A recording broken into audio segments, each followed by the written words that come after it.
Bien, gracias, paz y misericordia sea con ustedes, hermanos y hermanas en Cristo Jesús. Sean bienvenidos una vez más a un estudio de este estudio que hemos abierto hablando de síntesis y panorama del Antiguo Testamento. Hoy con la lección 7 vamos a culminar esta segunda parte del diluvio. La semana pasada tocábamos acerca de Génesis capítulo 6, donde se levantaban ciertas preguntas, ¿no? Porque eran pasajes muy complicados, pasajes muy velados y que han dado mucha controversia dentro del ámbito teológico y también del campo y de la interpretación bíblica a lo largo de muchos años, ¿no? Entonces, hemos creído también nosotros desde acá poder enseñar y poder también dar puntos de vista que van de acuerdo también o empatan también de manera significativa con lo que es la palabra de Dios, ¿no? Recuerdan que un principio hermenéutico es que la Biblia interpreta la Biblia, ¿no? Entonces, muchas veces hay que dejar que la Biblia nos vaya enseñando, ¿no?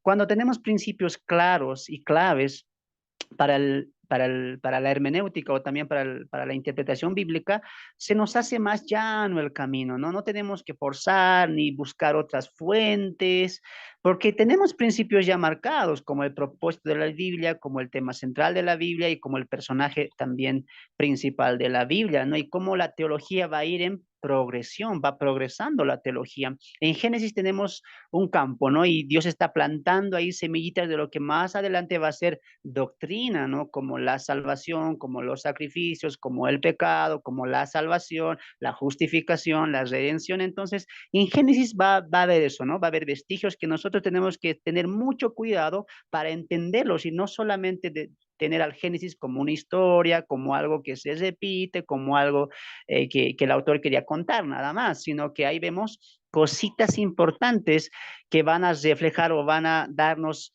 mucha cabida o mucha luz a todo lo que la vida va a ver. Y cuando entiendes eso, dices, mira, lo que se ve tan claro en el Nuevo Testamento tiene una base, una simiente y un porqué. ¿Dónde? En el Antiguo Testamento, en especial en este libro tan importante como ha sido como el Génesis, orígenes o principio, ¿no? Ahora, en el Génesis vemos algo peculiar, el diluvio. El diluvio ha sido una historia y ha sido también una verdad bíblica que ha causado tal vez un acongojo a la población humana, ¿no? Porque tenemos que entender que es ahí donde Dios le duele su corazón, toma una decisión tan drástica que es eh, es quitar a la humanidad, a todo ser viviente, animal, bestia, y solamente dejaría un par de cada ellos y a una familia, ¿no? Noé y su familia. Los demás todos perecerían.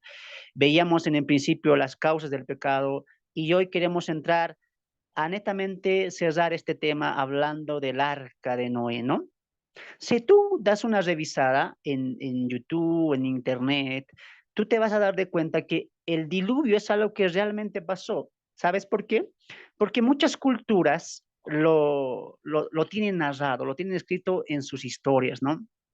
Tal vez en otras culturas Noé tiene un nombre distinto, pero cada cultura, azteca, aymara, cada cultura tiene un escrito acerca de que sí hubo un diluvio universal.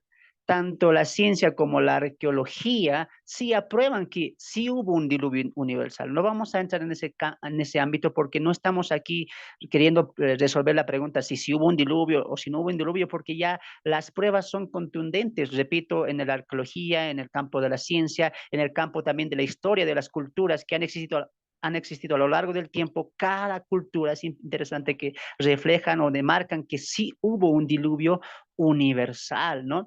Entonces, uno pregunta, hermano, ¿este diluvio solamente fue para el sector de Mesopotamia? No creo para el otro, para todo el mundo entero, ¿no? Este diluvio sí fue universal. ¿No es cierto? Entonces yo te animo a que tú puedas ver tal vez algunos videos que te pueden ayudar acerca de esto. Hay muchos, ¿no? De cómo la ciencia, la historia, la arqueología, la antropología muestran que sí hubo un diluvio universal y las culturas lo reflejan eso, ¿no? Tal vez no con el nombre de Noé, tal vez no dicen que Dios lo hizo el diluvio porque las culturas tenían otro tipo de dioses, pero sí reflejan que sí hubo un hombre que se salvó. Noé a lo largo de esas culturas sí tiene otros nombres, aunque sigue siendo el mismo, ¿no?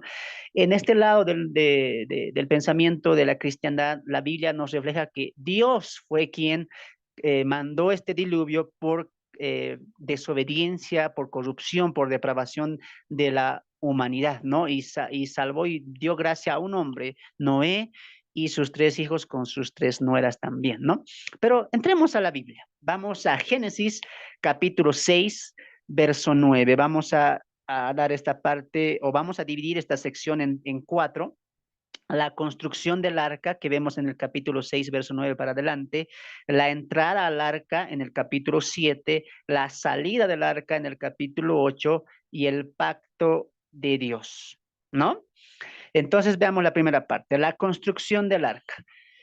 Ahora, quiero connotar 2 cosas, ¿no? En la construcción del arca previo tenemos que entender la causa del diluvio, ¿no? Y la causa, repito una vez más, fue la maldad completa y Dios haría una cosa, ¿no? Dios al momento de hablar con Noé, cuando le diría, mira Noé, he decidido reaer porque veo solamente maldad, hay corrupción, el pensamiento de ellos solamente maldad, toda carne de la tierra se ha corrompido, ha desviado su camino y en esta conversación Dios no solamente le da la causa, el motivo a Noé, sino también le dice, y haré un pacto contigo. Sígueme al 6:18 de Génesis, mira lo que dice, mas estableceré mi pacto contigo y entrarás en el arca, tú, tus hijos, tu mujer y las mujeres de tu hijo. Entonces, antes de construir el arca, Dios tenía propósitos, uno con Noé y uno con la población, con la humanidad que ya había pecado, que estaba corrompida, etcétera. Dice,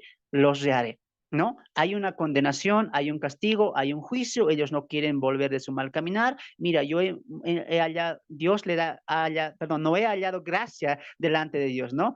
Y no era un hombre justo, como lo dice también el autor de los Hebreos, tenía esa fe, esa confianza en Dios, en un mundo donde la oscuridad estaba latente, donde la oscuridad estaba ganando mucho espacio, mucho terreno. Dios una vez más muestra, y esto va a ser una teología que a lo largo de la Biblia también se va a reflejar, que siempre tiene un remanente, ¿no? Un pueblo, un hombre eh, que están ahí perseverando y luchando también contra la oscuridad del mundo, mostrando la luz de qué, la luz de la fe, ¿no? La luz de la confianza en Dios. Entonces Dios le dice, mira, tengo un juicio, un castigo, pero te he elegido a ti porque haré contigo un pacto, ¿no? En tiempo futuro estableceré contigo un pacto. Y les da a Noé las medidas, el cómo hacer el arca, que ya todos lo sabemos, le da todo eso, ¿no? Entonces, ¿qué dice Noé?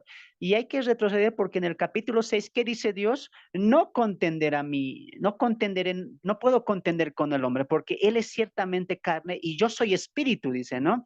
Más sus días serán 120 años. Ahora, esos 120 años no estás refiriendo que el hombre hasta ahí nomás va a vivir, no, se está refiriendo a un tiempo en el cual Dios empezará a mandar el diluvio que él ya había propuesto en su corazón para el castigo al mundo prediluviano, ¿no? Entonces, los 120 años, ¿qué son? Es un promedio del hombre hasta dónde va a vivir? No, es el tiempo de gracia, de misericordia que Dios iba a dar para que el pueblo, o sea, la gente entienda su mal caminar y se pueda volver. Y a la misma vez, ese tiempo es en el cual Noé estaba preparando ¿qué? El arca. El arca era algo impresionante, ¿no? No era una casita pequeña, no era un barco sencillo. Mira, porque tenía 137 metros de largo, grande, impresionante, ¿no? 23 metros de ancho y 14 metros de alto, ¿no? Y vemos que tenía 3 pisos, ¿no? Lo dice ahí en el capítulo 6 en la preparación. Entonces, no era un trabajo sencillo, y menos para la época, ¿no? Recuerda que en esa época no había las herramientas que hoy tenemos actualmente para facilitar el trabajo, ¿no? Entonces, sí iba a ser costoso. ¿Merecía un tiempo de 120 años? Sí, porque recuerda que era un tiempo, una cultura, una historia, un trasfondo donde las cosas estaban empezando y construir un arca de tal magnitud era sumamente difícil para Noé, pero no para Dios. Así que Dios estaba con Noé los 120 años. Ahí vemos la provisión de Dios, porque uno piensa y dice, ¿de dónde sacó esto? ¿Cómo hizo esto? ¿De dónde sacó la madera? ¿Quién le ayudó? O sea, vemos a un Noé y su familia nada más. Entonces, para 3 varones y 3 mujeres, bueno, 4 con la esposa de Noé, sí ya era difícil, pero Dios estaba ahí. ¿Qué cosa? ayudando a Noé, dándole la fuerza, proveyendo los materiales para Noé, porque Noé estaba haciendo un trabajo, una obra para Dios. Y algo similar diría Jesús, ¿no? Diría él, primeramente buscad el reino de Dios, ¿no? Y su justicia y todo será añadido, ¿no? Cuando uno entiende que lo principal, lo esencial en la vida del hombre que tiene fe es obrar para su Señor, es trabajar para su Señor, aunque veamos algo difícil, muy difícil de cumplir, él está con nosotros. De eso que en Mateo 24, perdón, 28, él diría, mira, prediquen a todas las naciones. Y seguramente los judíos, los discípulos dijeron, pero si nunca salimos de Judea, si nunca salimos incluso hasta de Israel, ¿no? De la nación, y tú nos pides ir, a veces vemos que Dios nos dice cosas difíciles, de decir, mira, haz esto, mira lo otro, y pasa eso en la iglesia también. Hay llamamientos de siervos que prediquemos el evangelio, y uno dice, mira, yo lo veo difícil, yo lo veo esto que no se va a hacer, pero ese es nuestro pensamiento y por eso Jesús añadió en la gran comisión, y yo estaré con vosotros hasta el fin. Y ese es el motor que nos impulsa, que nos ayuda, que nos da fortaleza para cumplir la obra de Dios. Algo similar estaba viendo Noé. ¿Era difícil para él? Claro, para sus 3 hijos y también las mujeres, pero Dios estaba ahí. ¿Qué vemos ahí? Dios siempre va a cumplir sus propósitos, aunque para el hombre sea imposible, para Dios nada es imposible, ¿no? Y se construyó el arca. Se construyó el arca, como lo dije ahí, vamos a repetir las medidas: 137 metros de largo, 23 metros de ancho, 14 metros de alto, ¿no? Entonces, en esos 120 años, Noé estaba construyendo el arca, ¿no? Ahora, en ahí, repito, veíamos también la gracia de Dios sobre Noé, y Noé iba a creer y confiar en Dios y su padre Lamec. Eso es lo importante, ¿no? Vamos al 5, capítulo 5, verso 25. ¿Quién era el padre de Noé? ¿Se acuerdan? ¿Quién era el padre de Noé? ¿Mm? ¿Se acuerdan? Ahí está en el 5, 26, ¿ya? Bueno, desde el 25 vamos a leer. Vivió Matusalén 187 años y engendró a Lamec. Este es el padre de Noé, ¿no? Y vivió Matusalén después que engendró a Lamec 782 años y engendró hijos e hijas. Fueron pues todos los días de Matusalén 979 años y murió. Vivió Lamec 182 años y engendró un hijo y llamó su nombre Noé. Y mira lo que dice Lamec, diciendo, este nos aliviará de nuestras obras, ¿no? Este nos librará de nuestras obras. ¿Y sabes qué significa el nombre Noé? Consuelo, descanso. Grábate muy bien esto, lo que voy a decir, porque vas a ver cómo esto va a ampliar en el capítulo 9. ¿Qué dice Lamec cuando tiene en brazos a Noé? ¿Qué dice? Dice, voy a colocar Noé, porque Noé, ¿qué es? Consolación, descanso. Entonces, Noé, Lamec, ¿qué dice? Este hijo mío nos librará, aliviará nuestras obras y el trabajo de nuestras manos a causa de la tierra que Jehová maldijo. Y ahí preguntamos y decimos, a ver, Lamec, ¿por qué tanto eso? ¿Por qué no pides la redención? Que Dios no, ¿por qué el problema era el trabajo? Porque ¿qué pasó con la maldición del hombre? ¿Qué le dijo Dios al hombre? Espinos y cardos te producirá, con dolor comerás de ella. Es decir, hasta el tiempo del diluvio la maldición estaba, y esa maldición de los espinos y cardos. Te voy a poner un ejemplo, mira, al momento de plantar y cuando ya estaba dando fruto, ¿qué crecía? Espinas y cardos, que muchas veces ahogaba la planta y a la misma vez dificultaba el trabajo, ¿no? Por eso la maldición fue hasta el diluvio, y vamos a ver más adelante que ya la maldición de la tierra ya no está. Lo vamos a ver, pero Lamec tenía ese sentimiento, tenía esa fe de decir, mira, Dios líbranos de ese trabajo tan duro, de este trabajo tan costoso, de quitarle las espinas, de quitar la maldición que tenía la tierra para el trabajo duro. Sí, ¿había un trabajo duro? Sí. Y Lamec con ese corazón dice, lo voy a colocar Noé, porque Noé es descanso, alivio, consuelo, ¿no? Tenía esa confianza a Dios, y Noé también, ¿no? Porque dice el verso 9 del capítulo 6, perdón, versículo 8 del capítulo 6, pero Noé halló gracia ante los ojos de Jehová. Y mira lo que dice el siguiente verso. Estas son las generaciones de Noé, varón justo y perfecto. ¿Qué estamos viendo ahí? Teología. A ver, Noé dice lo que el atributo que Dios le coloca es perfecto, justo. Ahora, ¿qué es lo que a Noé le hacía justo? ¿Qué es lo que a Noé le hacía perfecto? ¿Mm? La respuesta está en el 8. La gracia. ¿Tú crees que Noé hacía algo para que Dios le volteara a mirar? No se enfocaba tanto en las obras. No dice ahí, pero había un hombre que siempre llamó mi atención. No. ¿Qué dice? Noé, ¿qué halló? Gracia. ¿Y qué es gracia? Regalo, don inmerecido. ¿Te das de cuenta? Noé halló gracia. ¿Y esa gracia a través de qué? A través de la fe. ¿Cómo sabemos eso? Porque Hebreos capítulo 11, verso 7 lo dice. Por la fe que Noé. ¿Qué es fe? Creer, confiar, obediencia, honra, alabanza, amor, gratitud, etcétera. ¿Qué tenía Noé? Tenía fe. ¿Qué le hacía perfecto a Noé? ¿Sus obras? ¿Su carácter? ¿Su personalidad? No. ¿Qué le hacía perfecto a Noé? ¿Qué le hacía justo? La fe. ¿Te das de cuenta? Y ahora en este tiempo, ¿acaso no es lo mismo? ¿Qué nos hace perfectos? ¿Qué nos hace justos? La fe. ¿Te das de cuenta? Siempre la salvación o siempre la gracia de Dios ante un pueblo o ante un hombre, ¿a través de qué es? La fe. Grábate bien ese principio bíblico, ¿ya? La fe siempre, perdón, la salvación siempre ha sido ¿por qué? Por la fe.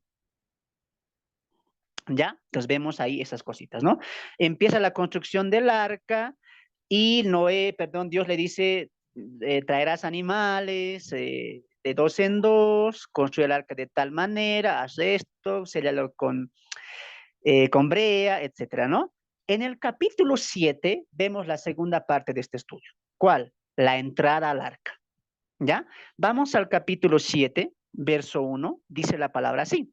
Dijo luego Jehová a Noé, entra tú y toda tu casa en el arca, porque a ti, subraya eso, porque a ti he visto justo delante de mí en esta generación. De todo animal limpio tomarás 7 parejas, macho y hembra, más de los animales que no son limpios, una pareja, el macho y su hembra, ¿no? Ahora, recuerden siempre que el que está escribiendo es Moisés, ¿no? ¿Acaso Noé podía entender de manera cabal esta diferencia? No. Lo tenía claro quién? Moisés, porque él en Levítico capítulo 11 va a escribir de manera inspirada por Dios la diferencia y el por qué. ¿Y quiénes son estos animales impuros y los animales puros o animales no limpios y animales limpios? Pero uno se pregunta y dice, pero ¿por qué animales limpios, animales inmundos? Dios, ¿qué tienes con los animales, no? En Levítico 11 va a explayar todo ese pensamiento Dios a través de Moisés. Pero aquí quiero llevarte a un punto teológico. ¿Cuál? Los que hemos estado en las dos líneas lo van a entender. ¿Qué se está repitiendo otra vez? La distinción, la separación. ¿En qué? Entre lo limpio y lo no limpio. ¿No es cierto? Siempre había ese principio de separación. Date de cuenta eso bien, lo que la Biblia está trazando. Por ejemplo, en Génesis 1, y Dios separó la luz de las tinieblas. Separación. En la siguiente, Adán y Eva engendró a Abel y a Caín. Una distinción, una separación de qué? De las dos líneas. ¿Quién hace la separación? Dios, porque ¿qué dice Dios en Génesis capítulo 3:15? Y pondré enemistad en ti. Dios va a separar siempre. ¿Qué cosa va a separar? Lo limpio de lo no limpio. Y eso lo vemos en la teología de la Biblia, claro. ¿Qué dice el apóstol Pedro, incluso Jesús, no? No se puede servir a dos señores, no hay tres, no hay cuatro, dos señores. O sirves a este lado o sirves al otro lado. ¿Y Pablo qué diría? ¿Mm? ¿Qué diría hablando de este principio teológico de la separación? ¿Mm? ¿Alguien se acuerda lo que dice Pablo? No os unáis en yugo desigual. Porque ¿qué comunión tiene que? La luz con las tinieblas. Principio teológico, ¿cuál es? Separación. ¿Dios qué quiere? Una separación. Y la Biblia en el Nuevo Testamento es claro. El apóstol Pablo muchas veces dice, dejen esa manera de vivir. Antes hacían esto, ahora ustedes son qué? Renacidos, son esto, lo aquello. ¿Qué dice? Sepárense. Siempre ese principio de separación, porque Dios está separando lo limpio de lo sucio, lo santo de lo profano, los de la fe con los de la incredulidad. ¿Te das de cuenta? Eso es un principio teológico que a veces no notamos. Vemos animalitos, bueno, lo haga separado por algo, pero hay un principio teológico que no estás entendiendo. Mira la Biblia, el Génesis, con principios teológicos. ¿Ya? Avanzamos y dice ahí de cuántos años era Noé. Vamos al versículo 6, estamos en el capítulo 7. Era Noé, subraya eso, de 600 años cuando el diluvio de las aguas vino sobre la tierra. ¿De cuántos años era? 600 años, ¿no? Hay algo interesante aquí, hermanos, es que de los 120 años que Dios dice en Génesis 6, dice 120 años, Dios se extiende 7 días más, porque tú mira, quiero que me acompañes de verso 4, mira, porque pasados aún 7 días, ¿pasados de dónde? Pasados de los 120 años. Yo haré llover sobre la tierra. ¿Qué está diciendo Dios? Mira, Noé, haz esto, haz lo otro, separa, etcétera, y prepara el arca. Y yo después de 7 días, después de los 120 años, 7 días más, ahí haré caer. Y uno pregunta y dice, 7 días más, ¿por qué? ¿Será que Noé no ha acabado el arca? ¿Le faltaba detalles? Es que esos 7 años mayormente lo vemos como preparación de que de los animales, ¿ya? De los animales que estaban viniendo. Y alguien pregunta y dice, y hermano, ¿cómo Noé trajo a los animales? ¿Tenía ahí un silbato, hablaba con los animales o cómo era la cosa ahí? No, Dios estaba también colocando, recuerda que la soberanía de Dios está en su creación, ¿no? Los animales vinieron en el tiempo indicado. Estos 7 días es la preparación para entrar al arca. ¿No? Para entrar al arca que Dios a Noé ya le había dicho, ¿no? Entonces, ahora ahí vamos a entrar al diluvio, ¿no? Entonces, no era de 600 años, claro. 7 días pasaron para la preparación de los animales, la preparación del arca para que empiece a caer la primera gota y se extienda a 40 días, 40 noches. Ahora, si tú entiendes, tal vez en las películas, en las series para los niños, muchas veces, a veces eso cae al infanticismo, ¿no? A la niñez, porque vemos lluvia, ¿no? Vemos lluvia que está lloviendo, pero la Biblia no solamente dice que los 40 días cayó lluvia. ¿Qué te quiero decir? Que si, aunque en este mundo que estamos viendo actualmente, en esta generación, pueda haber una lluvia de 40 días, ni aún así este mundo se llena. Es imposible con una lluvia normal o por más fuerte y espesa que sea, no puede llenar el mundo. Imposible. Entonces, ¿qué más pasó? La inundación, anoté, la inundación del diluvio tuvo por esencia o por fuente 3 formas de inundar el mundo. Dios utilizó 3 maneras. ¿Cuál? Las fuentes de los abismos fue roto, las cataratas de los cielos fue abierto y la lluvia desmedida.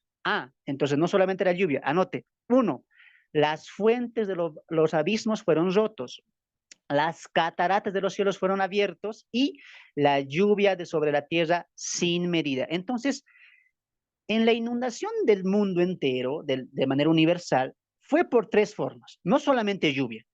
Si saca de tu mente eso, ya no era solamente lluvia, ¿qué era?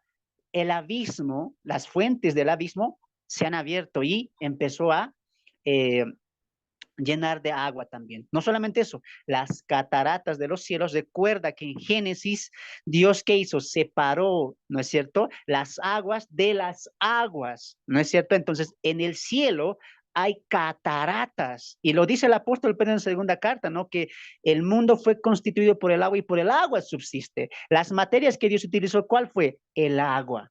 No voy a entrar en ese campo, pero Pedro ahí aclara ciertas cosas que Dios utilizó la materia prima en la creación, ¿no? Entonces, ¿hay agua sobre las aguas? Perdón, sobre los cielos. Sí. ¿Qué hizo Dios? 40 días para que el mundo entero se inundara, porque dice el texto que ahí eh, de las montañas más altas, como unos, ahorita no tengo la medida exacta, pero pasaba creo que 4 o 14 pies, ¿no? Entonces, por lo menos estaba ahí unos 15 metros o 14 metros, abundando en eso. Había una altura, porque el mundo estaba totalmente anegado en agua. No creas que había el monte más alto se había salvado. No, sobre el monte más alto todavía había agua. ¿Cómo pasó eso en 40 días? Se rompió las cataratas del cielo y se abrió las fuentes del abismo. Hermano, ¿dónde está eso? Vamos al versículo 11, ya estamos en el 7. Vamos al 11. El año 600 de la vida de Noé, en el año segundo, a los 17 días del mes, aquel día, subraye, fueron rotas todas las fuentes del grande abismo y las cataratas de los cielos fueron abiertas. Como te dije, las dos formas, cataratas y también las fuentes del abismo. Y ahí está la tercera, en el verso 12. Y hubo, tercera forma, lluvia sobre la tierra 40 días y 40 noches. Grábate muy bien eso, ya que esto es muy importante para entender lo que va a pasar en el día del juicio final.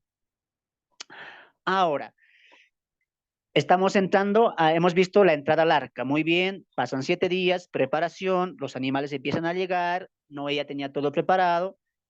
¿Y quién cierra la puerta? Dios, ¿no? Jehová cierra la puerta. Vemos eso en el verso 16, acompáñenme. Y los que vinieron, macho y hembra de toda carne vinieron, como le había mandado Dios, y Jehová que cerró la puerta. Ahora quiero que entendamos algo, y esto anótalo ahí apartito en un costado. Uno cuando entiende dice, mira, Dios, la gracia dio a la familia de Noé.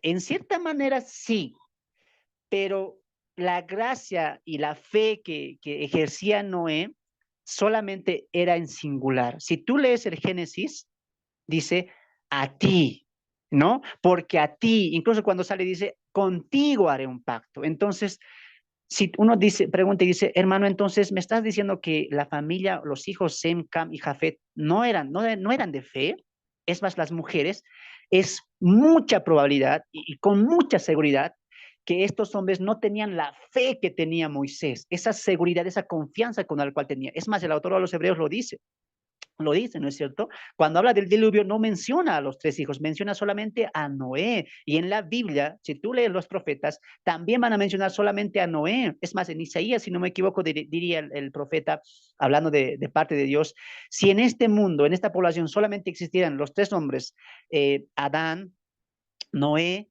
y Set, no destruiría el mundo, dice, ¿no? Y toma siempre a Noé como un principal muestra o tal vez ejemplo de un hombre que tuvo fe en medio de grande confusión y perversión también. Entonces, Noé fue quien tuvo esa fe. Ahora, entendemos eso, ¿sabes por qué?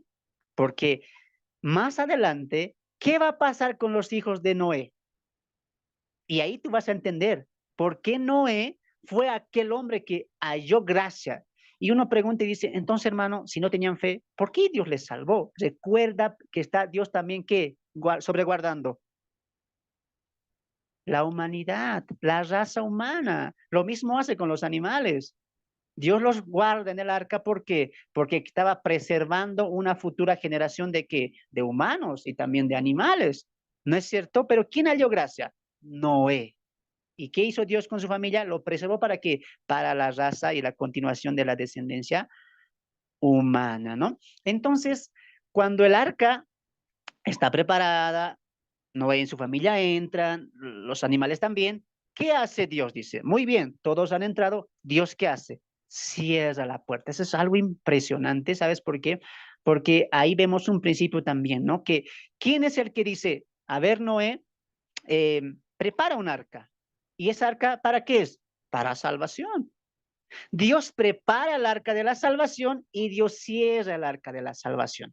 De ahí que algunos de los del Nuevo Testamento diría, Dios abre una puerta y nadie la puede cerrar.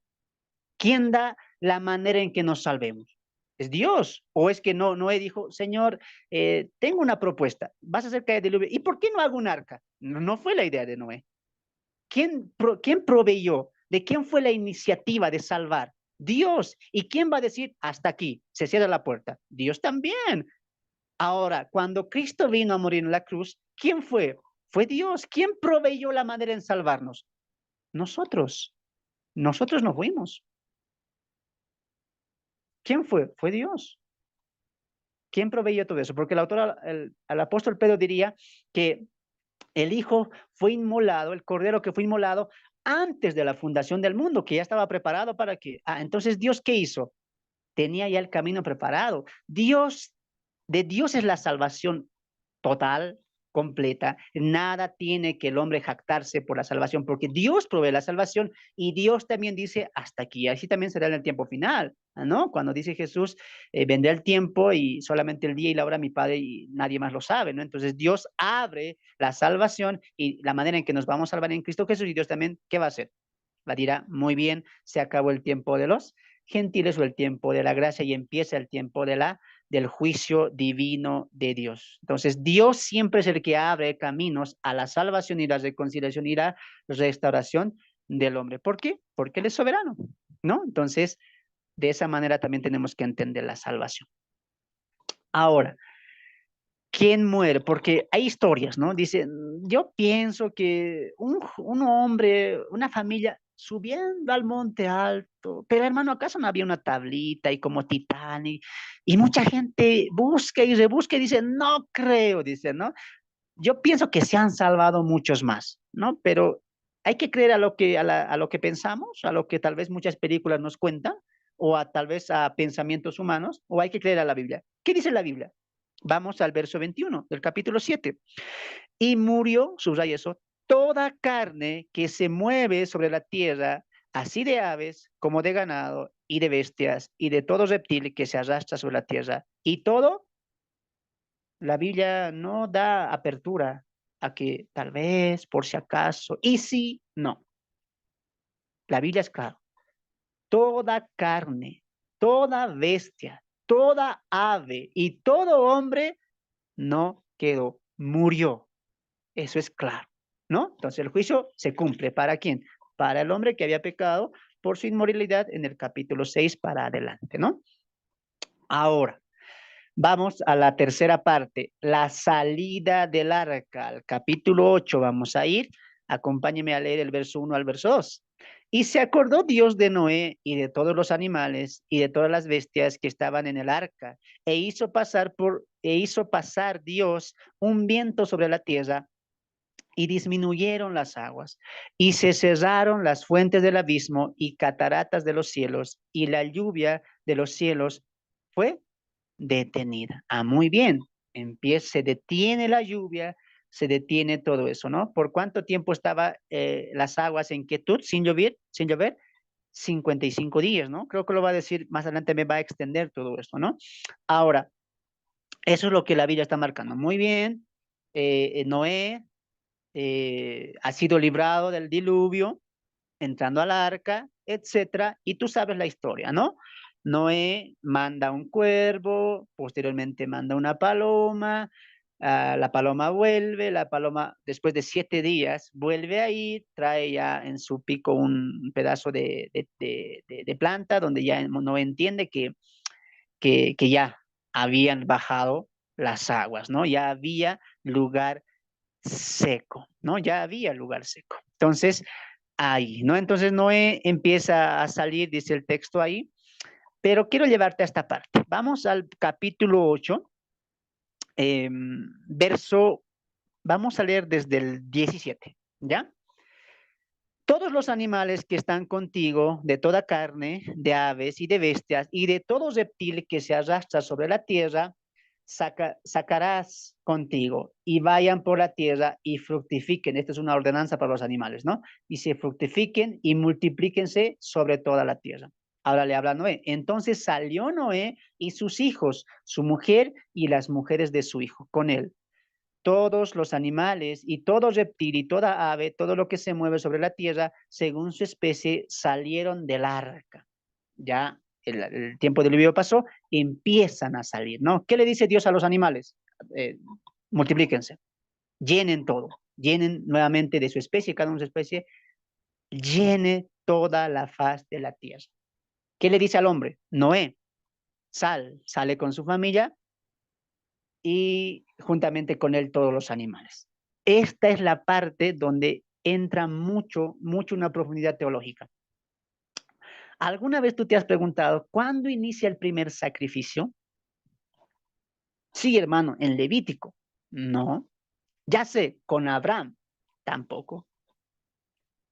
El primer holocausto o sacrificio lo hace Noé. Verso 20. Y edificó Noé un altar a Jehová y tomó de todo animal limpio y de toda ave limpia. Esto es mucho. Esto es mucho sacrificio, porque dice de todo animal. Y si tú retrocedes, Dios le va a decir, de cada especie toma 7 pares, 7 parejas, ¿no? De los animales limpios.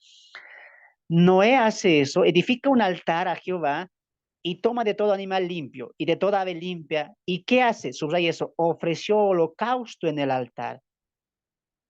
Y percibió Jehová olor grato y dijo, Jehová, ahí quiero que entendamos, vamos con calma ya, porque ahí quiero llevarte. Mira, la pregunta a veces que nos hacemos es, ¿cómo Noé empezó a hacer un altar? Empezó a sacrificar. Porque cuando tú ves el relato de los sacrificios, rápidamente nos vamos a Abraham incluso, ¿no? Abraham empezó a sacrificar, a hacer holocaustos, sí.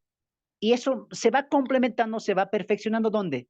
En Deuteronomio, en Levítico, donde ya las ofrendas y los sacrificios se hacen más abundantes. Y Dios lo está permitiendo, Dios lo está avalando. Pero ¿cómo empezó el primer sacrificio? Noé, extendiendo un altar, tomando todo animal. Y mira, esto es algo, tal vez algo pareciera pequeño, pero es como, mira, mientras se consumían los animales que Noé trajo al altar, sube un olor grato. Y dice ahí, y Dios como que percibió ese olor, lo que se estaba quemando, ¿no? Lo que estaba siendo consumido. ¿Y qué dice Dios? Le fue grato, le agradó. Medio que una escena rara ahí, ¿no? Noé con los animales, haciendo una ofrenda a Dios, un sacrificio a Dios, y Dios como que siente el aroma, ¿y qué dice? Grato, me agrada esto. Ahora la pregunta es, ¿por qué hizo eso Noé? ¿Mm? ¿Por qué creen ustedes que hizo eso? A ver, los del Zoom, abran sus micrófonos. ¿Por qué creen que que Noé edificó este altar? ¿Mm?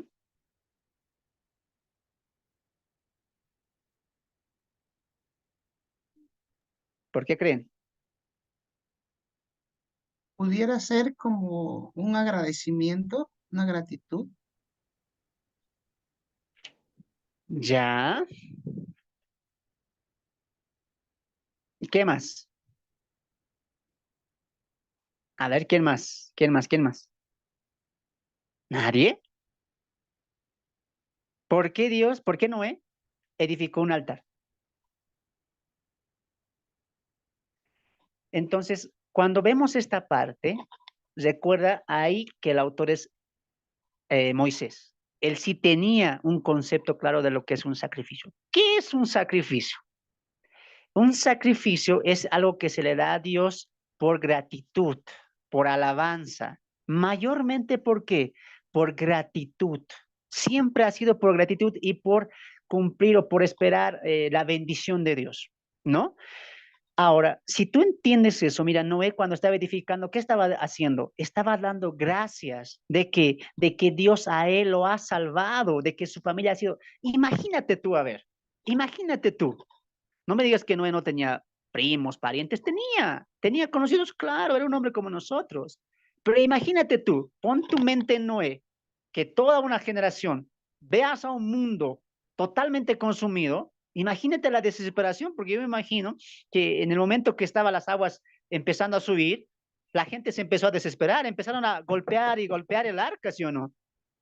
Y sí, y Noé vio todo eso. Noé empezó a reflejar todo eso y Noé, al salir del arca, ¿sabes qué hace? Da gracias a Dios. porque su familia ha sido preservada. Y Dios está haciendo eso, está dando gratitud en el sacrificio, en el holocausto, y está diciendo gracias. ¿Por qué? Por perdonarnos. Gracias porque en ti hemos hallado misericordia, ¿no? Y recuerda que los sacrificios a lo largo, ¿en qué se va a complementar? En expiación de pecado. O sea, que ahí, ¿qué estamos viendo? ¿Un vestigio de qué? ¿Ah? De la redención. O como lo dice Romanos capítulo 3, se me fue esta palabrita. A ver, vamos ahí, se me fue. Lo tenía en la punta de la lengua. Romanos 3, esta palabra es la que quiero sacar, a ver. Pero es algo que aplaca la ira. Romanos capítulo 3, se me fue la palabra, la tenía ahí guardadita. Me la comí. Romanos capítulo 3, verso 24, si no me equivoco, ¿ya? Romanos 3, verso 24. Ahí está. El 25, esta es la palabra que quería. Propiciación. Estamos viendo en el verso 20 un vestigio de una propiciación. Ahora, esto va a calzar con la ilación que estamos viniendo, ¿ya? Dios, al castigar a la humanidad perversa, corrompida, ¿descargó su ira? Sí. Pero ¿qué dice Lamec cuando nace Noé? Que a través de este o en este, Dios nos librará de la maldición de la tierra que Dios maldijo en el Génesis 3, perdón. Ahora, entiende esto, mira. Pero hermano, ¿qué es propiciación? Propiciación es satisfacer, calmar la ira de Dios, ¿no? Cristo en la cruz, ¿qué estaba haciendo? Estaba haciendo propiciación. Dios estaba descargando su ira en Cristo y en Cristo nosotros hemos encontrado salvación y perdón. ¿Sabes por qué? Porque Dios satisfizo su ira. En la salvación, hermanos, muchos pensamos la salvación es gratis, Dios me la da, pero el castigo, hermanos, o sea, Dios no se queda sin castigar. Dios tiene que satisfacer su ira. ¿Lo hizo en el diluvio? Sí. ¿Lo hizo en una generación perversa y maligna cuando Cristo vino? Sí. Por ejemplo, tú y yo, si hemos sido salvos, antes de ser salvos, ¿qué estaba sobre nosotros? La ira de Dios. Pero cuando recibimos a Cristo, ¿qué hace? Cristo es la propiciación. En pocas palabras, el castigo que tenía Dios para mí lo lanzó o fue ejecutado en Cristo. O sea, no es que la salvación es gratis, gratis. Alguien tuvo que pagar el precio. ¿Quién? Cristo. ¿Te das de cuenta? Ahora, ese principio de la propiciación nos está dejando semillas en el Génesis. Uno, ¿Dios descargó su ira en el diluvio? Sí. Dos, esta es la historia de Lamec. Había una maldición, la de la tierra. Y a través de esta propiciación se está cumpliendo lo que Lamec estaba diciendo en el capítulo 4, que Dios nos bendiga y que ya deje esta maldición de la tierra, de cansarnos, de fatigarnos. Y después que Noé enciende o hace este holocausto, este sacrificio, Dios lo percibe el aroma y ¿qué dice? Grato. Y mira lo que dice después. Vamos al 21. Y percibió Jehová el olor grato y dijo, subraya esto, y dijo en su corazón, por causa del hombre, perdón, volvamos a leer. Y percibió Jehová olor grato y dijo, Jehová en su corazón, no volveré más a maldecir, subraya eso, la tierra, por causa del hombre, porque el hombre es malo desde su juventud. Ni volveré más a destruir todo ser viviente como he hecho. Subraya esta parte también. Mientras la tierra permanezca, no cesará la sementera y la siega, el frío y el calor, el verano, el invierno. ¡Wow! Se cumplió lo que dijo Lamec. Sí. Hermano, yo no sabía esas cositas, por eso hay que leer la Biblia a detalle. No tienes que saltarte. Incluso la genealogía es clave para entender lo que va a pasar textos o capítulos más adelante. O sea que, hermano, había propiciación. en el sentido de la tierra, de la maldición de la tierra, que cardos y espinos te producirá con dolor comerás de ella. Sí, ¿y qué está diciendo Dios? No volveré a maldecir. Dios está que bendiciendo la tierra. ¿Qué dice? Mientras la tierra permanezca, va a haber siega, cosecha, frío, calor, verano, invierno. El mundo lo que produce el mundo y las bestias también van a seguir su curso. No lo volverá a hacer. ¿Por qué Dios maldijo la tierra? Por causa del hombre. ¿Qué dice Dios? No lo haré, porque el hombre es malo desde su juventud. ¡Wow! Espero que estés aprendiendo. Espero que estén aprendiendo ahí, ¿ya? Entonces, ahí vemos eso. Ojo que la maldición está yendo hacia la producción de la tierra, ya la producción de la tierra. Era muy difícil lo que Dios maldijo a Adán, ¿no? A través de la tierra. Muy bien, entramos a la cuarta parte. Eh, hemos entrado ahí al pacto con Noé. Vamos al 9, verso 1. Bendijo Dios a Noé y a sus hijos y le dijo, fructificaos y multiplicaos y llenad la tierra. El temor y el miedo de vosotros estarán sobre todo animal de la tierra y sobre toda ave de los cielos, en todo lo que se mueve sobre la tierra y en todos los peces del mar, en vuestra mano son entregados. Ahora, quiero que entiendas esto. Cuando Dios muestra gracia o le da gracia, esa misericordia a Noé, Dios tenía algo en mente, que empezar de cero, empezar nuevamente. Cuando Noé estaba en ese mundo prediluviano, el mundo estaba contaminado, sucio, ¿sí o no? Sí, Dios lo dice, toda carne se corrompió. Esto es un principio clave, el agua. Que alguien me diga, ¿qué estaba haciendo Dios cuando el agua cayó con el mundo? ¿Qué estaba haciendo Dios? Lo estaba ahogando, hermano. No, ya sé que eso es verdad, pero piensa en la teología, el agua. ¿Qué estaba haciendo Dios con el mundo? A ver, Limpiando. hermano, eso, bien, ahí. Lo estaba limpiando, lo estaba limpiando. Y el agua va a ser un principio fundamental en la teología bíblica. ¿Qué le dijo Jesús a Nicodemo? ¿Qué le dijo en San Juan 3? ¿Mm? ¿Qué le dijo? Es necesario nacer de nuevo, del agua y del espíritu. Eso. Es necesario nacer de nuevo en el agua, en el espíritu y en el agua, ¿no? Ciertamente, de cierto te digo que te es necesario nacer de nuevo, ¿no? Y si no nacieres del agua, ¿por qué dijo Jesús?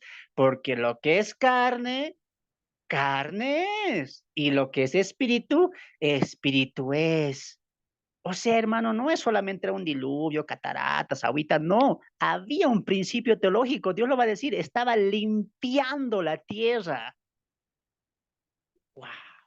¿Y el agua significa eso? Claro, porque lo va a decir el apóstol Pedro, que los que pasaron este diluvio, los 8, pasaron por las aguas del bautismo. Hermano, ¿dónde está eso? A ver, ya, vamos. Primera Pedro, porque hay hermanos que dicen texto, texto. Es que a veces yo hablo así porque yo sé que algunos hermanos lo saben, pero yo sé que algunos también están aquí y dicen, ¿y dónde dice eso? ¿No? Vamos a Primera Pedro, capítulo 3. Hermana Rosario, por favor, ayúdame. Primera Pedro, capítulo 3, verso 20, ¿ya? Léelo hasta el 21. 3, 20 al 21.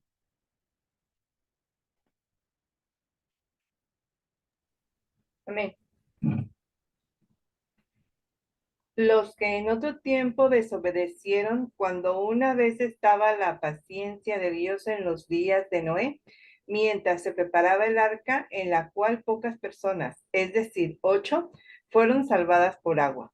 El bautismo que corresponde a esto ahora nos salva, no quitando la inmundicia de la carne, sino como la aspiración de una buena conciencia hacia Dios, por la resurrección de Jesucristo. Amén. Amén. Gracias, hermano. ¿Qué era ese pasar por las aguas? Dice el texto, fueron salvados por el agua. Y dice, el bautismo a esto corresponde. ¿Qué es bautismo?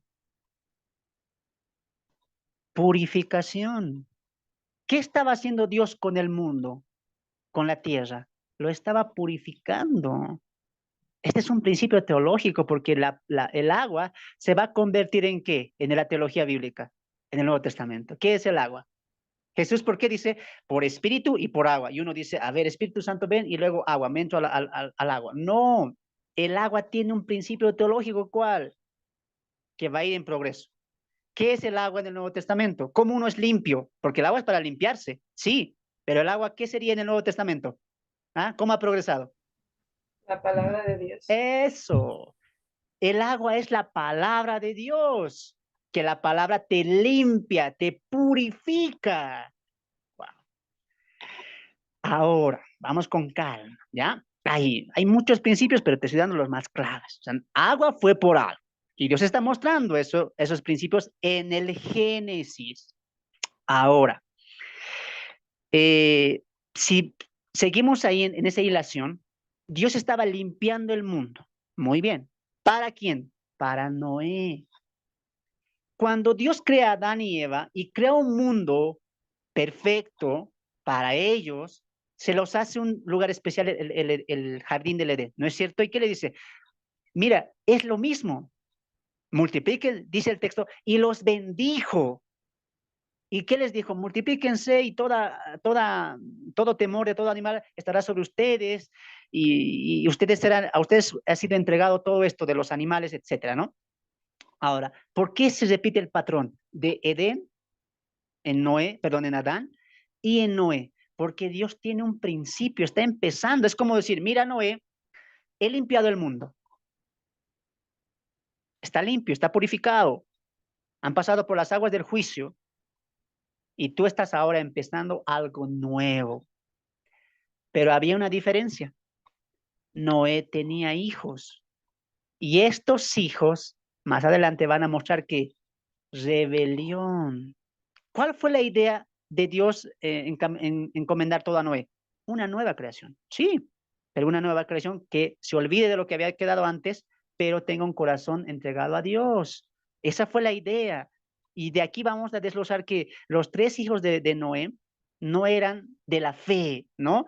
Por lo menos no eran tan firmes en la fe como lo era Noé. Ahora, cuando Noé sale y le dice, mira, haz esto, lo tienes todo esto, hay una diferencia. Porque en Adán, Dios que le dice, tú serás el Señor, tú estarás por encima de todo. Le da que la corona de la creación. Adán tenía que el reino, entre comillas, por así decirlo, de la creación. Él era el rey. En Noé ya no sucede lo mismo. ¿Por qué? Porque el reino le ha sido quitado ¿a quién? Al hombre. ¿Quién le quitó? Adán. Perdón, ¿quién le quitó? Satanás a Adán. Le quitó el reino. Cuando hizo caer al pecado, a la pareja, Satanás quitó el gobierno que Dios le había dado al hombre y lo tiene ahora Satanás. ¿Esto es teología? Sí, porque ¿qué dice el Nuevo Testamento? Que Dios es el príncipe, el Dios de este mundo. ¿Quién está gobernando este mundo? Satanás.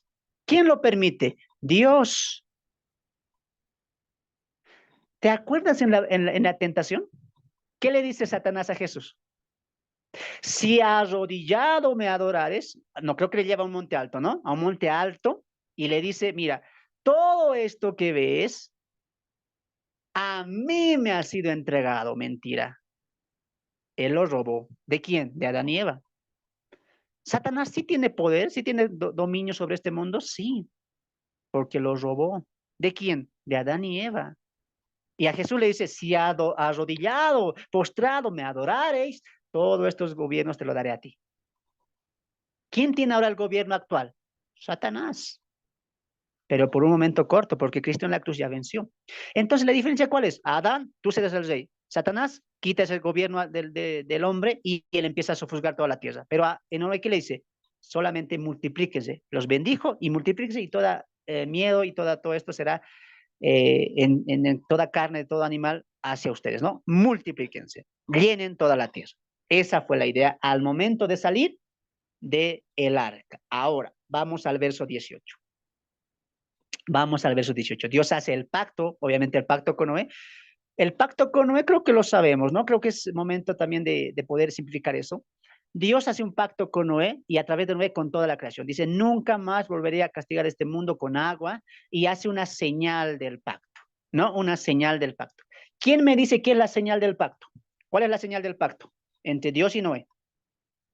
El arco iris. Exacto, ahí. ¿Qué principio estamos viendo ahí? El que me diga eso tiene un regalito extra. ¿Qué principio estamos viendo en eso? Pacto, señal. ¿Qué estamos viendo en eso? Un principio.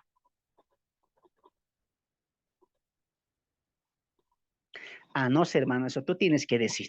Pero traten recuerden clave, te lo está escribiendo Moisés en el periodo del Éxodo. Hay un principio aquí, el de los pactos. Cada pacto que Dios hace, ¿qué va a tener? Señal. ¿Qué es pacto? Contrato, acuerdo, ¿entre quién? Entre dos personas. Y en el pacto, ¿qué hay? Una señal o una garantía. En el pacto con Noé, ¿cuál era la señal? El arco iris. ¿No es cierto? Dios mira el arco iris y ¿qué dice?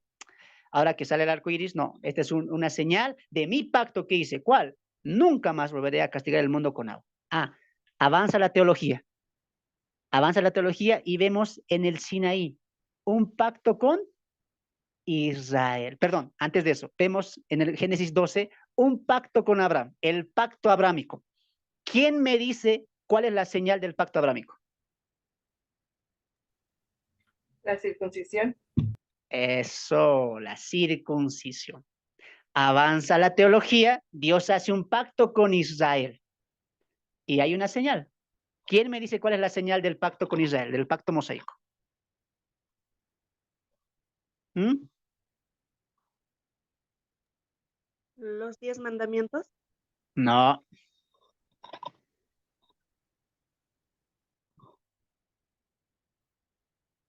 ¿A la una?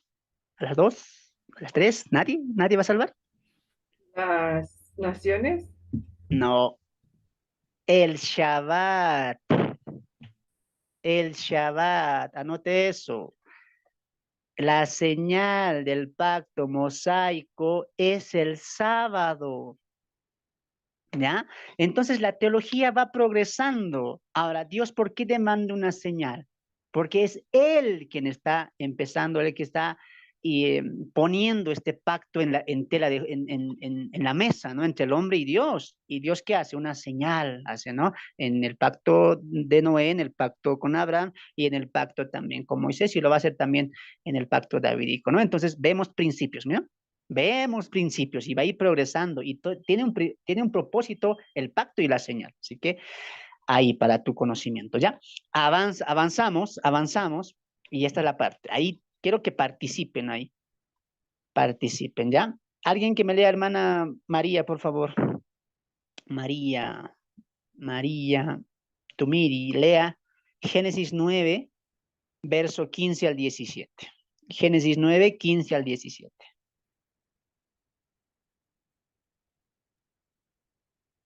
Amén. Y me acordaré del pacto mío que hay entre mí y vosotros, y todo ser viviente, de toda carne, y no habrá más diluvio de aguas para destruir toda carne. Estará el arco en las nubes, y lo veré, y me acordaré del pacto perpetuo entre Dios y todo ser viviente, con toda carne que hay sobre la tierra. Dijo pues Dios a Noé: esta es la señal del pacto que he establecido entre mí y toda carne que está sobre la tierra. Amén. Ah, hermano, entonces el arco iris no era algo bonito nada más, no, es una señal que Dios hace con Noé y con toda la creación. ¿Listo? César, pasamos a lo siguiente. La embriaguez de Noé. Síganme con sus Biblias. Verso 18. Y los hijos de Noé que salieron del arca fueron Sem, Cam y Jafet. y Cam es el padre de Canaán. Subraya esa palabra, Canaán, subraye, subraye. Estos tres son los hijos de Noé, y de ellos fue llena toda la tierra. Después comenzó Noé a labrar la tierra y plantó una viña y bebió del vino y se embriagó. Y estaba descubierto en medio de su tienda, y Cam, padre de Canaán, vio la desnudez de su padre y lo dijo a sus dos hermanos que estaban afuera. Entonces Sem y Jafet tomaron la ropa y la pusieron sobre sus propios hombros y andando hacia atrás cubrieron la desnudez de su padre, teniendo vueltos sus rostros, y así no vieron la desnudez de su padre. Y despertó Noé. Hasta ahí. Vamos a resumir. ¿Qué estaba pasando? ¿Ya? Noé, recuerdan que salieron del arca, se les dio se les da la bendición, se empiezan a multiplicar, etcétera, y de los tres hijos con sus tres nueras también va a haber generaciones, ¿no? Ahora, Noé, mira, esto es impresionante, porque si vemos esto con la mente mosaica, recuerda por qué Moisés escribió el Génesis, ¿qué te dije? Para enseñar los principios de la nación de Israel. Aunque vemos el Génesis, el 1 al 11, la creación, el pecado, etcétera, tú has visto que se va dando origen a la nación de Israel. Y poco a poco ¿cómo lo decimos? La nación, la complejidad y la perfección de una nación que Dios escoge, que Dios elige, se va dando en progresión. ¿Ya? Espero que me hayas entendido eso. Ahora, Moisés coloca importancia a una escena un poco vergonzosa, pero tiene un propósito teológico. Mira, Noé empieza a labrar la tierra y del fruto de la vid, viñedo, de las uvas, ¿qué hace? Hace un jugo, ¿no? ¿Y qué hace de eso? Empieza a beber, dice, hasta que se embriagó. Se embriagó, ¿no es cierto? Y dice el texto ahí que de tanta embriaguez Noé se durmió, pero no se durmió de una manera correcta, sino que estaba desnudo, sin ropa, ¿no? Totalmente descubierto. El hijo, que es Cam, va al padre, a su padre, y le dice, y le mira, ¿y qué hace? ¿Mm? ¿Qué dice ahí? Vio que estaba embriago y estaba descubierto en medio del padre, y vio su desnudez, dice, ¿no? Y no le hace nada, no le cubre, no le dice, no le nada. Simplemente va y va donde sus hermanos y le dice, papá, todo esto, padre está así, todo esto, y sus hermanos van y le cubren, ¿no? Ahora, uno dice, no parece nada raro esa historia, sí, un padre que se embriagó, bueno, los hijos le cubrieron, y creo que acabaría ahí la historia, pero no acaba. Se pone la historia más densa. ¿En qué sentido? Mira lo que pasa después. 24. Y despertó Noé de su embriaguez y supo lo que había hecho su hijo más joven. Y dijo, mira esto, maldito sea Canaán, siervo de siervos será a sus hermanos. Dijo más, bendito por Jehová mío será Sem y sea Canaán su siervo. Engrandezca Dios a Jafet y habita en las tiendas de Sem y sea Canaán su siervo. A ver, aquí como que uno dice, ¿qué está pasando aquí? Porque esto como que era una historia suave, bueno, se embriagó, pero llega una maldición y Noé se exalta, ¿no? Y no solamente eso, maldice. Ahora, atienda desde aquí. ¿Por qué hay esta maldición? ¿Cuál fue el pecado de Cam? Recuerda que Cam es el que va al padre, a Noé, ¿no? Y lo ve ahí todo desnudo, embriagado, etcétera.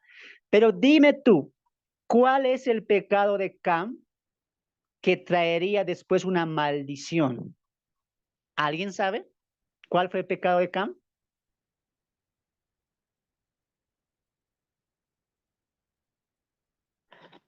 Ahora, cuando hablamos de esto, muchas propuestas pueden surgir. Otros lo llevan al extremo, como dicen, pero el pecado, porque es grande la maldición, uno piensa y dice, yo creo que el pecado de Cam fue que Cam lo vio con deseos, ¿no? Como que deseó a su padre, ¿no? Viéndolo desnudo. Eso es lo que unos proponen. Otros se van a más extremo y dicen, Cam no solamente lo deseó, lo violó a Noé. Por eso Noé se levanta y dice, ¿qué has hecho? Ahora serás maldito, etcétera, etcétera. Eso sí es al extremo. Pero, ¿qué dice el texto? El texto, mira, nos va a enmarcar lo que realmente está pasando. Vamos al 21. y bebió del vino y se embriagó y estaba descubierto en medio de su tienda. Y Cam, padre de Canaán, vio la desnudez de su padre y lo dijo a sus dos hermanos que estaban afuera. Hasta ahí parece todo normal. Pero aquí está la respuesta, en el verso 23. Entonces Sem y Jafet tomaron la ropa y la pusieron sobre sus propios hombros y, subraya esto, andando hacia atrás, cubrieron la desnudez. ¿Cuál era el pecado de Cam?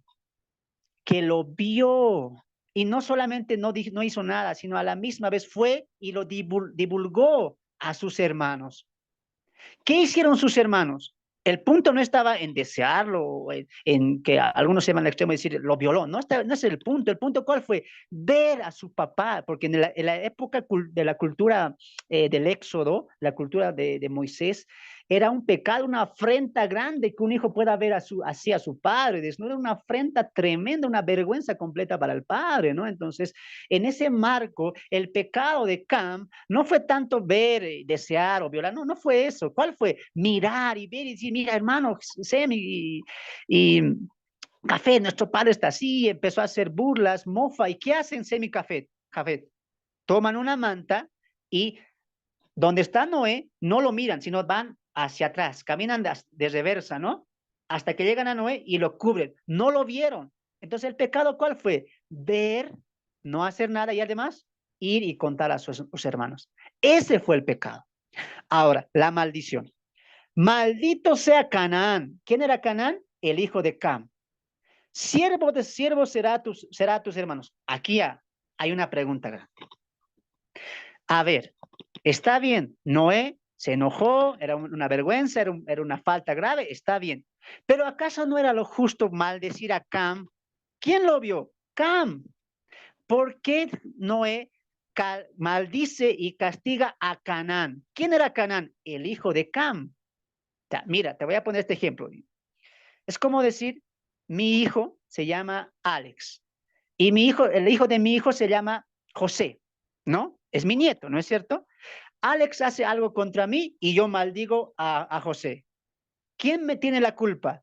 Mi hijo Alex. ¿A quién tendría yo que maldecir, que reprender, que castigar? A mi hijo. Pero Noé hace algo. No castiga al hijo, no maldice al hijo, maldice al nieto. ¿A quién? A Canaán.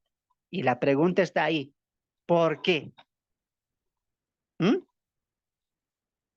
Ya yo veo a los hermanos, ya se están ahí. ¿Qué pasó? No sé, ya se están ahí humeando.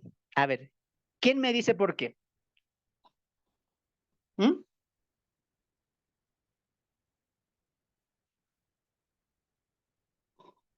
¿Nadie? Ahora sí, los agarré, los agarré desprevenidos.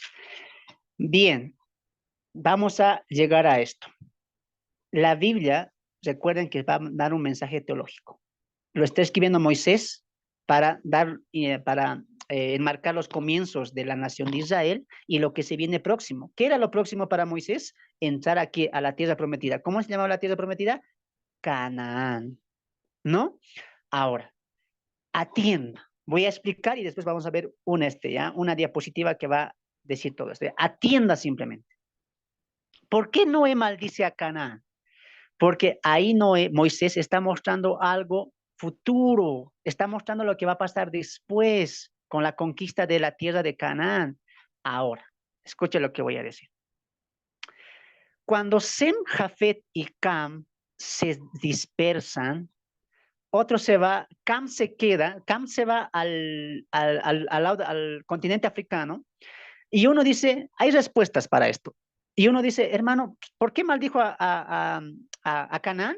Porque de ahí van a nacer los negritos, los que son morenitos, y ese es un castigo porque antiguamente los de color eran esclavos. Y dice aquí que era siervo de siervos, va a ser un esclavo de sus dos hermanos. Esa es una propuesta, pero no es esa la idea. Moisés está mostrando algo que va a pasar en futuro. Mira, Cam hizo su población, su descendencia en las tierras de Canaán. ¿Qué está diciendo Noé a través de la maldición en Can? Que todas las naciones que van a proceder de Canaán, Canaán es un hijo ahora, el hijo de Canaán, de Cam, la generación, todas esas naciones van a someterse ¿a quién? A Sem, ¿no? A Sem, al hijo que él bendice, ¿no?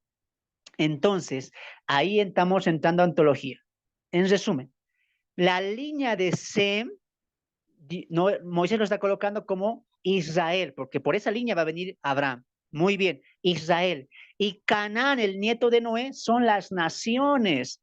¿A quién está maldiciendo Noé? A las naciones que se van a formar de Cam, que al futuro van a ser enemigas de la nación de Israel. Vamos a esta diapositiva, con esto vamos a entender mejor, ¿ya? Ahí quiero que veas la diapositiva. Para que podamos ahí entender mejor, ¿ya? Ya los he mostrado a mis hermanos, pero igual quiero compartir con ustedes. ¿Ya? Ahí está. Ahí está. Ahora sí, creo. Ahora sí. Entonces, mira la diapositiva. Cuando Noé sale, tiene 3 hijos, Sem, Jafet y Cam. ¿Ya? Ahí vamos a ver. Atienda, por favor. De este lado, ¿por qué Moisés va a reflejar al hijo de Sem, la descendencia de Sem? Porque por esa línea nace Abraham. Y 2 nombres se colocó ahí importantes. Taré, que es el padre de Abraham, y Abraham, quien va a ser el que va a comenzar la nación de Israel con un pacto con Dios en Génesis capítulo 12. Muy bien. En Jafet, ¿qué pasa? Hay 2 hijos que van a resaltar, Gomer y Javán. Pero ¿qué dice Noé acerca de Jafet? Dice que morará en las tiendas de Sem. Morará en las tiendas. Por lo tanto, cuando hubo la dispersión de estos 3 hijos, Jafet y Sem estuvieron conectados de cierta manera, y eso lo vamos a ver en un mapa. Me gustaría tenerlo acá, pero si lo ves tú en un mapa, la dispersión, tú vas a ver que no se fueron tan lejos, y se cumple lo que dijo Noé. Estará en las tiendas de Sem, o sea que había una conexión entre Sem y Jafet, pero la maldición viene por esta línea. Cam maldice a Canaán. Ahora, ¿está maldiciendo al nieto? No, está maldiciendo a las naciones que van a salir de Canaán. Vamos a Génesis 10, verso 15 al 18. Y mira las naciones que nacen o que emergen de Canaán. Vamos al capítulo 10, verso 15 al 18. 15 al 18. Escucha. Y Canaán, este es el nieto de Noé, y Canaán engendró a Sidón. Su primogénito fue Het. Escucha esto. Al Jebuseo, al Amorreo, al Gergeseo, al Eveo, al Areseo, al Cineo, al Arbadeo, al Semareo y al Jamateo. Y después se dispersaron las familias, subraya eso, de los cananeos. ¿Por qué no está maldiciendo a Canaán? Por lo que iba a surgir en un futuro, y Moisés lo sabía. ¿Qué iba a pasar al momento de querer tomar la tierra prometida? Tenían que luchar contra los pueblos cananeos, ¿sí o no? Y dime tú si en el libro de Josué, al final, todos estos pueblos no se someten, no son siervos de la nación de Israel. A ver, vamos a Primeras Reyes, mira. Vamos a Primeras Reyes. Vamos a Primeras Reyes, capítulo 9. Capítulo 9, Primeras Reyes, capítulo 9. Capítulo 9, a ver si no me acuerdo el texto, si no me equivoco, estaba. Ya.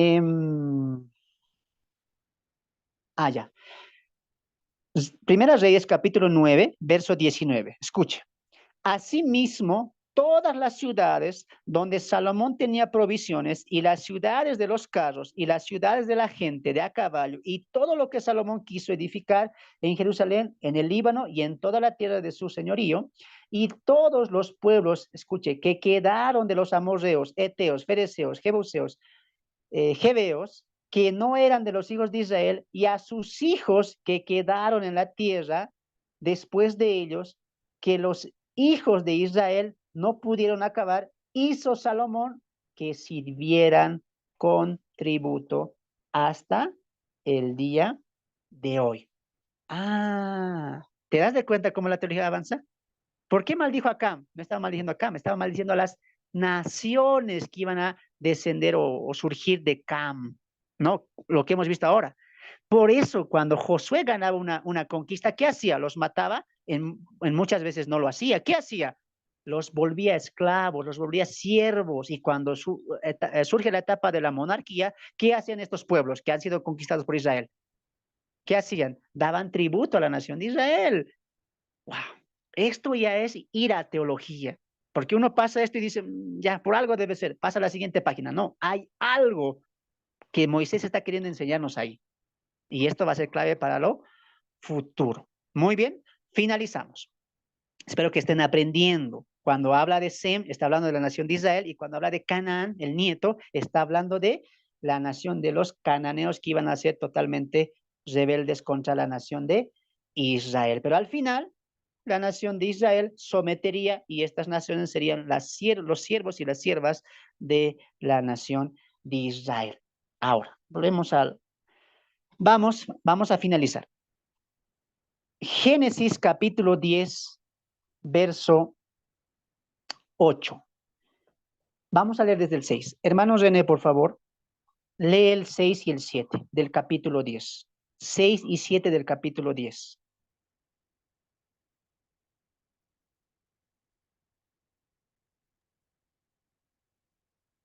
Los hijos de Can, Cus, Misraim, Fut y Canaán.